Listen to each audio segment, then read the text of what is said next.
Cultination bonjour. Il est difficile de croire aujourd'hui que la CIA, l'une des agences les plus secrètes du monde, aurait un quelconque lien avec l'un des paysages les plus arides du monde. Ainsi, pour comprendre ce lien qui constituerait une affaire secrète pour la CIA, nous allons faire un retour dans le passé en 1969. Cette année-là, la CIA a lancé le programme Magnet qui vise à cartographier magnétique et gravitationnel dans la région nord de l'Afrique. Dans le cadre de ce projet donc, elle a répertorié une forme distincte plus connue sous le nom de l'œil du Sahara. Dans cette vidéo, nous allons vous plonger dans l'énigmatique monument encore connu sous le nom de structure le Richat. Mais avant de commencer, n'hésitez pas à vous abonner et activer les notifications pour être alerté de nos prochaines vidéos. La découverte de la structure de Richat. Notre aventure commence dans le désert du Sahara, près du village de Ouadane, dans la région de l'Adar en Mauritanie. Également connue sous le nom de l'œil du Sahara ou l'œil de l'Afrique, la structure de Richat a été découverte pour la première fois par les chercheurs grâce à des observations depuis l'espace. En effet, c'est lors des premières missions d'exploration spatiale dans les années 1960 et 1970 que cette formation géologique a attiré l'attention des scientifiques. Les astronautes à bord de la capsule Gemini 4 de la NASA, en juin 1965, notamment James McDivitt et Ed White, ont été les premiers à remarquer cette étrange formation circulaire lors de leur vol en orbite autour de la Terre. Ils ont été captivés par cette structure géologique unique qui semblait se démarquer du reste du paysage désertique du Sahara. Depuis lors, l'œil du Sahara est devenu un sujet d'étude et d'investigation pour les scientifiques et les chercheurs du monde entier. La découverte de l'œil du Sahara a ouvert la voie à de nombreuses expéditions et études sur le terrain pour mieux comprendre cette formation géologique intrigante. Des chercheurs de diverses disciplines scientifiques, telles que la géologie, la géophysique, la géochimie et la géomorphologie, ont entrepris des missions pour étudier et analyser cette structure unique en utilisant des techniques de cartographie, d'imagerie satellitaire, de géophysique et d'échantillonnage sur le terrain. Au fur et à mesure que les technologies ont évolué, notamment avec les avancées en imagerie satellite et les techniques de cartographie haute résolution, les chercheurs ont pu obtenir une meilleure compréhension de l'œil du Sahara et de sa complexité géologique. Les études géologiques ont permis de déterminer que cette formation est en réalité un dôme géologique, une structure en forme de cratère inversé qui s'est formée il y a des millions d'années. Les recherches ont révélé que l'œil du Sahara est constitué de différentes couches de roches sédimentaires, principalement des roches datant de l'ère précambrienne, ainsi que de roches volcaniques et de gneiss. Les analyses géochimiques et géophysiques ont également permis de mieux comprendre la composition et la structure de cette formation, ainsi que les processus géologiques qui ont subi à sa formation. Cependant, malgré les nombreuses études et les avancées scientifiques, les chercheurs continuent de débattre sur l'origine exacte de l'œil du Sahara. Certaines théories suggèrent qu'il pourrait s'agir d'un ancien volcan éteint sur lequel on reviendra, tandis que d'autres avancent qu'il pourrait être le résultat d'un effondrement géologique ou d'une érosion différenciée. Les recherches se poursuivent donc pour mieux comprendre les processus géologiques qui ont façonné cette formation unique. Mais la théorie la plus connue est celle représentant ce vestige comme un reste de l'Atlantide autrefois englouti par les mers. L'œil du Sahara. Sa découverte et son étude ont été le résultat d'avancées technologiques dans la cartographie et l'imagerie satellite au cours des dernières décennies. Cependant, à cette époque, les images satellites étaient encore limitées en termes de résolution et de capacité d'observation détaillée, et l'œil du Sahara est resté largement méconnu pendant plusieurs décennies. Ce n'est qu'au début des années 1990 que l'œil du Sahara a commencé à susciter un intérêt accru grâce aux avancées dans la technologie de l'imagerie satellite. Les images satellites de meilleure qualité ont permis aux scientifiques de mieux étudier cette formation géologique unique. En utilisant des données provenant de satellites tels que Landsat et d'autres missions de cartographie, les chercheurs ont pu obtenir des images détaillées de l'œil du Sahara et mener des études géologiques approfondies. La découverte de l'œil du Sahara a été le résultat d'avancées technologiques dans l'imagerie satellite et de recherches géologiques approfondies. Cette formation géologique unique continue de fasciner les scientifiques et les chercheurs qui étudient les processus géologiques de notre planète et d'autres corps célestes. Les recherches géologiques menées sur cette formation géologique unique ont permis d'obtenir des informations précieuses sur la géologie de la région et les processus géologiques impliqués dans la formation de cette structure. Ces recherches géologiques ont révélé que l'œil du Sahara est en réalité une structure géologique naturelle résultant d'un processus d'érosion. Elle est composée de roches sédimentaires, dont de grès et des couches de roches volcaniques qui ont été façonnées au fil du temps par l'érosion éolienne et hydrique. La formation a une apparence distinctive en forme d'anneau, avec une dépression centrale et des couches concentriques de roches. Les scientifiques ont également identifié plusieurs caractéristiques géologiques intéressantes à l'intérieur de l'œil du Sahara, notamment des dômes et des structures en forme de croissant. Ces caractéristiques géologiques ont été étudiées en détail pour comprendre leur formation et leur évolution au fil du temps.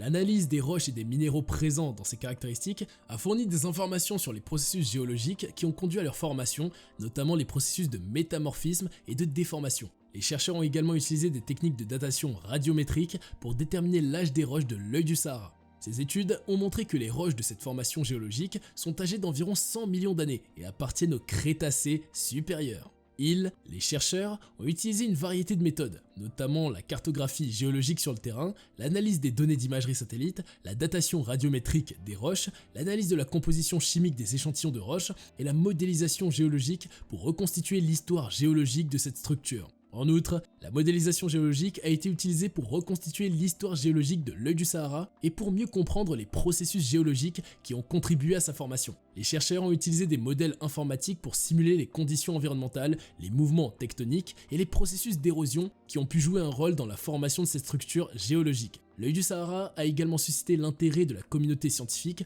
en raison de sa ressemblance frappante avec certaines structures géologiques similaires sur d'autres planètes, notamment Mars. Les chercheurs ont utilisé cette formation géologique comme un analogue terrestre pour mieux comprendre les processus géologiques qui se produisent sur d'autres corps célestes. Cependant, le moment naturel a fait l'objet de plusieurs théories hypothétiques dont le but est d'expliquer le phénomène.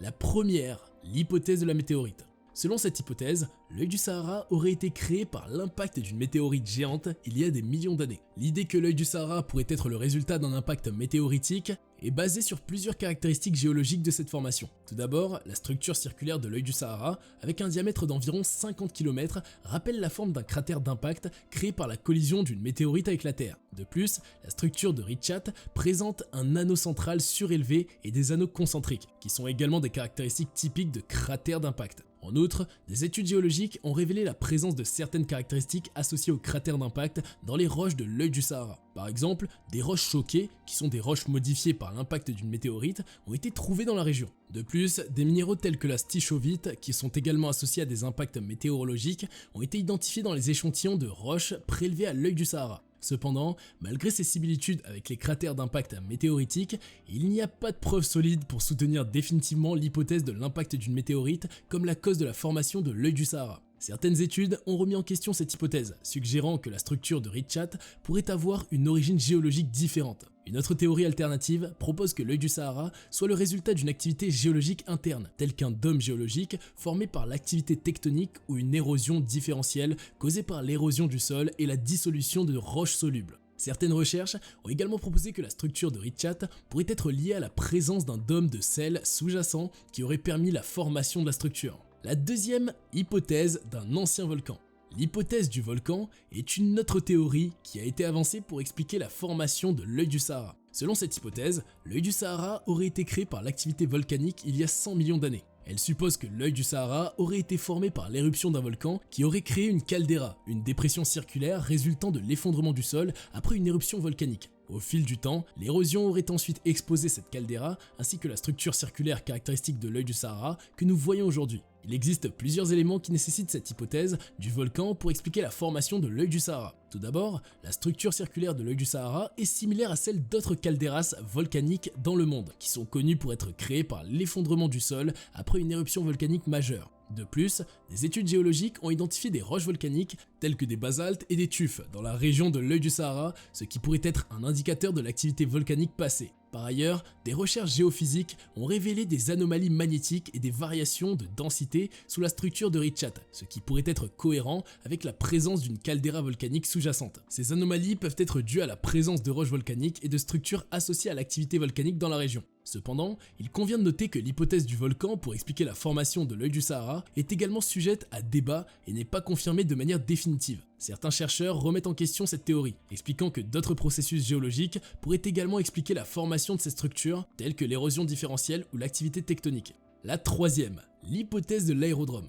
Il est important de noter que l'hypothèse de l'aérodrome, intégrée par les extraterrestres pour expliquer la formation de l'œil du Sahara, relève du domaine de la pseudoscience et n'est pas soutenue par la communauté scientifique. Cette théorie est considérée comme une théorie du complot sans base scientifique et n'est pas étayée par des preuves solides. Selon cette hypothèse, l'œil du Sahara serait le résultat d'un aérodrome ou d'une base intégrée par des extraterrestres dans le passé. Les partisans de cette théorie pensent que la structure circulaire de l'œil du Sahara, ainsi que son apparence distinctive vue depuis l'espace, sont des preuves de son origine extraterrestre. Toutefois, il n'existe aucune preuve scientifique crédible pour étayer cette théorie. Les scientifiques et les chercheurs sérieux s'appuient sur des preuves tangibles et des méthodes scientifiques présentées pour expliquer les phénomènes géologiques et les formations naturelles, y compris l'œil du Sahara. Les études géologiques, géophysiques et géochimiques réalisées sur l'œil du Sahara ont prouvé que cette structure est le résultat de processus géologiques naturels tels que l'érosion différentielle et la formation de dômes anticlinaux. Ces caractéristiques, y compris sa forme circulaire, peuvent être expliquées par des processus géologiques complexes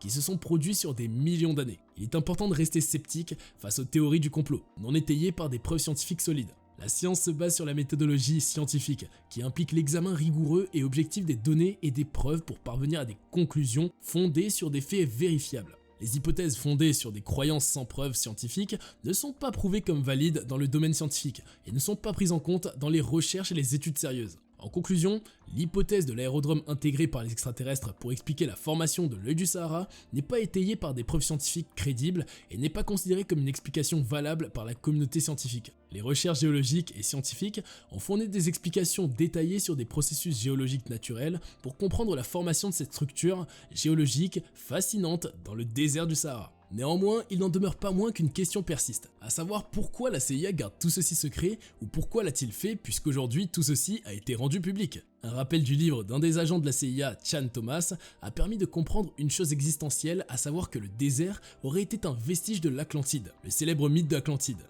Le mythe de l'Atlantide. Ce mythe n'est pas nouveau pour certains d'entre vous. Je vous explique quand même à nouveau cette cité d'antan. Jadis, l'Atlantide est un continent légendaire englouti qui aurait existé, selon les écrits du philosophe grec Platon. Dans ses dialogues Timée et Critias, Platon décrit l'Atlantide comme une civilisation avancée et puissante qui aurait existé il y a des milliers d'années. L'Atlantide était censée être située au-delà des piliers d'Hercule, qui sont généralement identifiés comme les colonnes d'Hercule, c'est-à-dire le détroit de Gibraltar. Selon le récit de Platon, l'Atlantide était une société idéale dirigée par des rois et des philosophes qui possédaient une technologie et une culture avancée. Elle était décrite comme étant composée de plusieurs cercles concentriques, d'îles et de canaux, avec une grande cité située au centre. Les habitants de l'Atlantide étaient considérés comme étant vertueux et puissants, mais leur arrogance et leur corruption les auraient conduits à leur propre destruction. Le récit de Platon sur l'Atlantide a entraîné de nombreuses spéculations et recherches au fil des siècles. De nombreux chercheurs, archéologues et écrivains ont tenté de localiser l'Atlantide dans la réalité, mais jusqu'à présent, aucune preuve solide de son existence n'a été trouvée. Certains théoriciens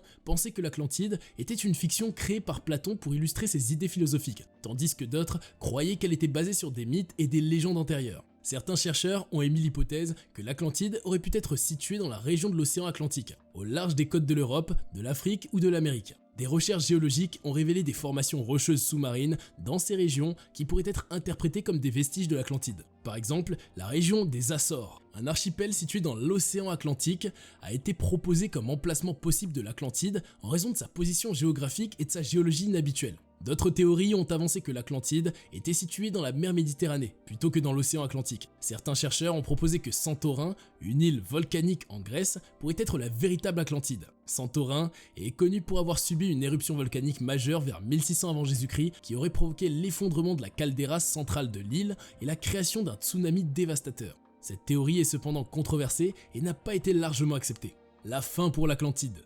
Selon les dialogues de Platon, la fin de l'Atlantide aurait été précipitée par la corruption de sa société et de son gouvernement. Platon décrit que les Atlantes étaient devenus avides de pouvoir, de richesse et de domination, ce qui aurait conduit à une dégradation morale et à des conflits internes. Les dieux auraient alors décidé de punir l'Atlantide pour sa décadence en la faisant sombrer dans l'océan en une seule journée et une seule nuit de cataclysmes naturels et dévastateurs. Il décrit les événements qui ont conduit à la destruction de l'Atlantide comme une série de tremblements de terre, d'inondations et de bouleversements du paysage. Les canaux et les terres cultivables qui entouraient la cité auraient été engloutis par les eaux, tandis que la cité elle-même aurait été submergée et détruite. Les Atlantes, incapables de faire face à cette catastrophe, auraient péri dans les eaux tumultueuses et l'Atlantide aurait sombré dans l'océan. Ne résultaient que des ruines submergées et des légendes dans son sillage. Platon mentionne également que cette destruction de l'Atlantide aurait eu lieu en une seule journée et une seule nuit, provoquant la soudaineté et l'ampleur des cataclysmes qui ont conduit à la fin de cette civilisation légendaire. Cependant, il convient de noter que les descriptions de la fin de l'Atlantide par Platon sont fondées sur des récits mythologiques et ne reposent sur aucune preuve archéologique ou scientifique solide. Par conséquent,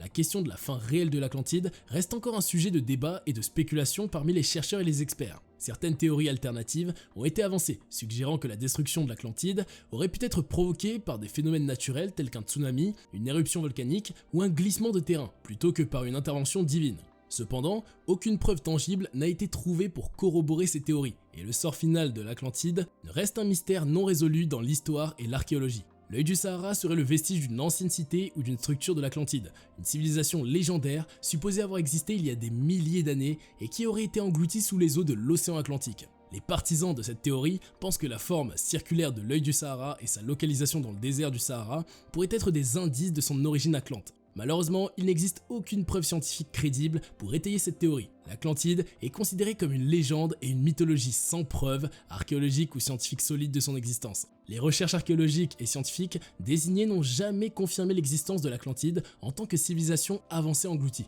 De plus, les études géologiques et géophysiques réalisées sur l'œil du Sahara souffrent que cette structure est le résultat de processus géologiques naturels tels que l'érosion différentielle et la formation de dômes anticlinaux et n'a pas de lien direct avec l'Atlantide ou une civilisation ancienne. Il est important de garder à l'esprit que la pseudo-science et les théories du complot ne sont pas fondées sur des preuves scientifiques solides, mais plutôt sur des croyances, des spéculations et des interprétations subjectives. La science se base sur la méthodologie scientifique qui implique l'examen rigoureux et objectif des données et des preuves pour parvenir à des conclusions fondées sur des faits vérifiables. Et voilà, nous sommes à la fin de notre vidéo sur l'œil du Sahara. Nous vous remercions de nous avoir suivis dans cette découverte et n'hésitez pas à consulter des sources scientifiques fiables pour approfondir vos connaissances sur ce sujet passionnant. N'oubliez pas de vous abonner et de liker la vidéo. A bientôt pour plus de contenu sur Cultination.